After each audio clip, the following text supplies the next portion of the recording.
All right, how you doing, everybody? Jonathan here, and in this video, in about 5 minutes less, I'm going to go over how much it cost me, how much it cost me to open this gym, because I think people were interested to see like how I acquired this space and what it cost me, and I'll give you some ideas. All right. Now, first of all, it took me a long time. It took me longer than it should have because I had a whole bunch of roadblocks and bad decisions that I made as I was running my boot camp. The number one bad decision that I made was that I partnered up with this trainer because I wanted to have 2 locations, and he cost me more time and money than was worth it. All right. So he probably set me back like a year or 2. This one wasn't my fault. I tore my Achilles. I didn't have insurance. I had to pay for the surgery out of pocket. I ended up being back on my taxes. So then I ended up owing the government money, so that I was always like behind. Even though I was making good money, I had to repay from a bad situation. And then as soon as I got over that, most of you know, in 2016, I was diagnosed with multiple sclerosis, which is a very expensive disease to diagnose because you're just paying for MRIs that the insurance will just stop covering out of pocket, and then you're paying for treatment as well. So those are 3 major roadblocks that made this a 10-year journey when really it should have been like a 5-year journey.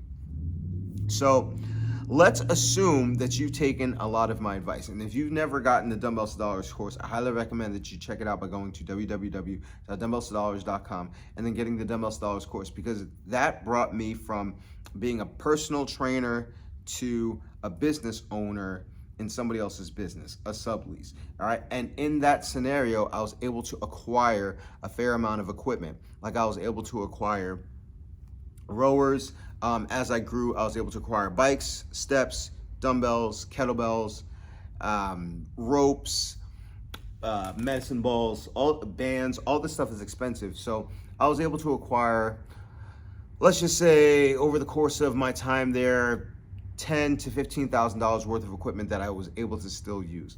Okay, so that's something I built as I grew, so I didn't really feel it. When it came to this location, this is about a 3,500 square foot space. It's in New Jersey, and it has a dedicated parking lot, which is 5,000 square feet, and holds about 18 parking spots. So it's a lot. Okay. So my rent, when I had inquired about the place, he told me that he was looking for $8,000 a month plus the taxes, which would have come to like $2,000. He could have been like, I don't know, ripping me off. I don't know. But it was $8,000 a month. It came out to about $10,000 is what he wanted. I was able to negotiate that down to the point where my first 3 months I was paying $4,000 in rent. And then for the remainder of the year, I paid $8,000. And then after the first year, I was paying the $8,000 plus the taxes, which came out to $10,200. And now I go up by about 3% every year. Okay. So when I came in, I had my equipment and a bare room. So what I had to pay for was paint, trash removal, and flooring. All right. The flooring that's behind me and rubber flooring that's up front. So the painting costs about $2,000. Trash removal costs about another $2,000. The flooring cost about $7,000. So now we're talking about $11,000 in.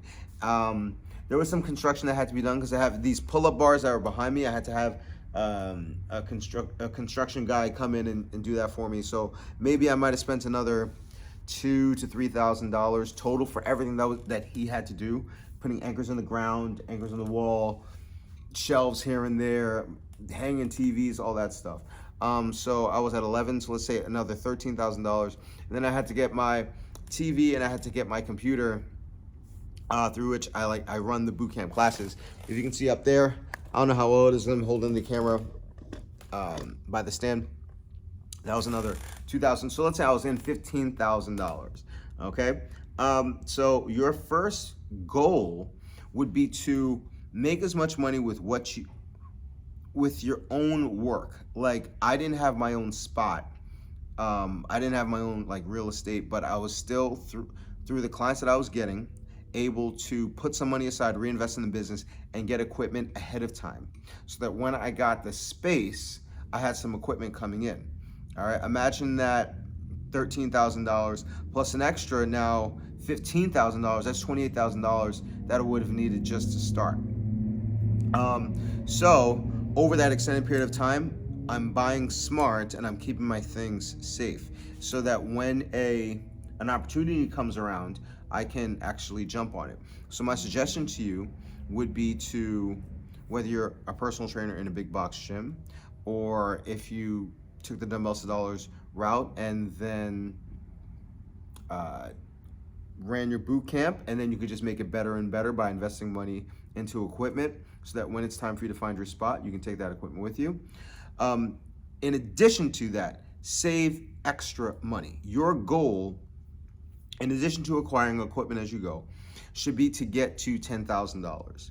All right. And the thing is, you can't get upset if you can't do it in a year. All right. Maybe you should be giving yourself a 3-year plan. And the thing that you have to understand is, when it comes to money, either you have to be extremely lucky, like you have access to somebody, or just born rich, which I am not, all right? Or you have to work extremely hard, which I was willing to do.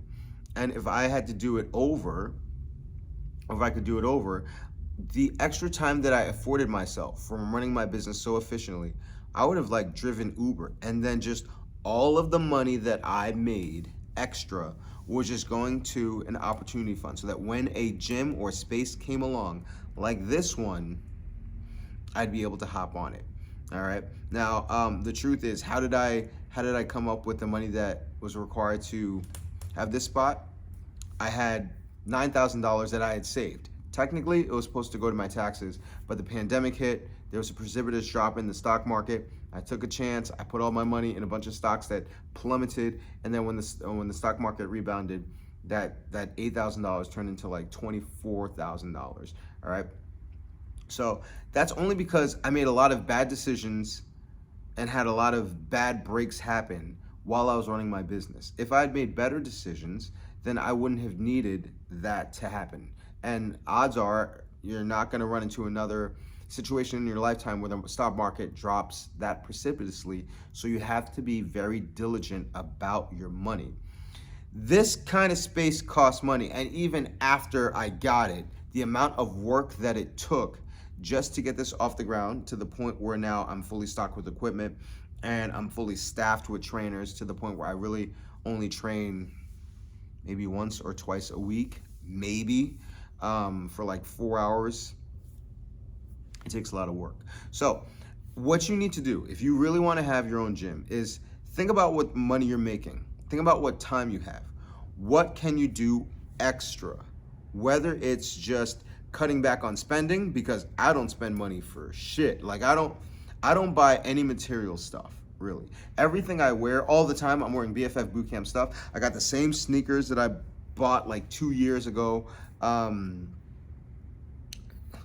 The only thing I can think that I bought is like the newest Madden, PlayStation 4, not PlayStation 5, and food. Everything else just goes to the gym. And now that things are running smoothly, I can treat myself a little bit. I lived below my means. Like, my apartment isn't all that great because I wanted to put all my money into the gym. Because if I put all my money into the gym and grow it to the point where it can run on its own, it can pay me to buy me things that I would never have been able to afford before.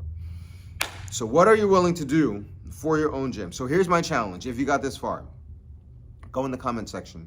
Make yourself a commitment. Give yourself a path. I will drive Uber and earn $400 a weekend, every weekend for the next amount of months until I get to 10,000. Or I will cut back on XYZ for XYZ amount of months, 24, 48, 36 months, until I get to $10,000. And then you just let that money sit. And you keep on delivering value, keeping your eyes peeled, keeping your eyes open, and I guarantee you that that spot that you want is going to open up before your very eyes. So I'm not sure exactly how much more I can say about this. I want your feedback on how this kind of content helps you. And if it helps you a lot, I'd be happy to do it more often. If it doesn't help you at all, well, just let me know, and then maybe we'll pivot. But I wanted to make a video every week, and this is it. So thank you very much for watching. If you have any questions, make sure to put them in the comment section below. If you enjoyed this video, make sure to hit the like button. I'm gonna do my best to commit to making one video every week to help you to become a gym owner. But it all starts with having some gym knowledge, and the best way to get that is to check out my Dumbbells Dollars course. Go to www.dumbbellsdollars.com. It'll give you everything that I did in order to get started when I had nothing. And I'm here, and I want to get you here too. So thank you very much for watching. I'll see you next week. And as always, remember to eat healthy, hydrate, drive safe. Stress levels don't get rest. Don't slap anybody. Love your clients. Say I love you back. I'll see y'all tomorrow or the next day, and you have a good one.